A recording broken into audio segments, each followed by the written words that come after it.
আল্লাহ, জাগতিক চিন্তা থেকে ফারেক হলে আমার আপনার সাথে কথা বলতে ইচ্ছা করে, অথচ কোলাহল পেলেই আমি আপনাকে ভুলে যাই।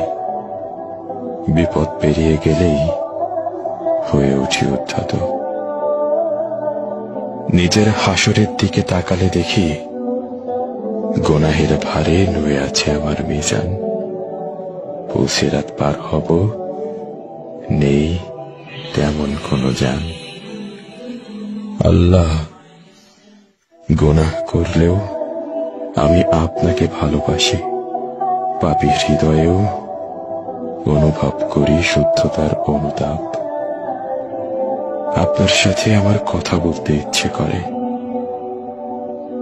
আপনি আমাকে হেদায়েত দান করুন, ক্ষমা করুন আমার যাবতীয় পাপ।